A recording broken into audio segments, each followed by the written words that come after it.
মাঠে তিনি ছিলেন ক্রিকেটের ঈশ্বর, এবার মাঠের বাইরেও মহাগুরুত্বপূর্ণ পদে বসতে চলেছেন শচীন তেন্ডুলকার। বিসিসিআই এর অন্দরে কান পাতলে শোনা যাচ্ছে বোর্ডের পরবর্তী প্রেসিডেন্ট হিসাবে শচীনের নির্বাচিত হওয়ার সম্ভাবনা প্রবল। আইসিসি চেয়ারম্যান জয় শাহ পর্যন্ত এই নিয়ে অত্যন্ত উৎসাহী। তিনিই বোর্ড প্রেসিডেন্ট হওয়ার জন্য শচীনকে বোঝানোর দায়িত্ব নিয়েছেন বলে সূত্রের খবর। চলতি মাসের শেষের দিকেই হতে চলেছে ভারতীয় বোর্ডের নির্বাচন। সংবাদ সংস্থার খবর ধরলে তা আপাতত হচ্ছে লোধা আইন মেনে, কারণ জাতীয় ক্রীড়া আইনের নিয়মকানুন ঠিক হতে এখনও সময় লাগবে। অত অপেক্ষা নাকি আর করতে ইচ্ছুক নয় ভারতীয় বোর্ড।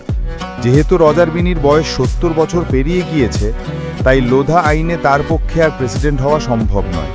বিশ্বকাপ জয়ী বিনির পরিবর্তন হিসেবে কোনো হেভিওয়েট ক্রিকেটারকেই বোর্ডের প্রেসিডেন্ট পদে বসানোর বিষয়ে ভাবনা চিন্তা চলছে বিসিসিআইয়ের অন্দর।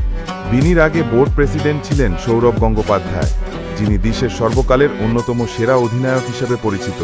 তাই বিনির উত্তরসূরি হিসাবেও বিরাট মাপের কোনো ক্রিকেটার কুর্সিতে বসুন, এমনটাই চাইছে বিসিসিআই।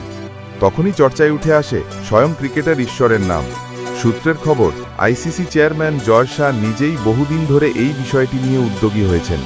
তিনি শচীনকে প্রস্তাব দিয়েছেন বোর্ডের প্রশাসনে আসার জন্য।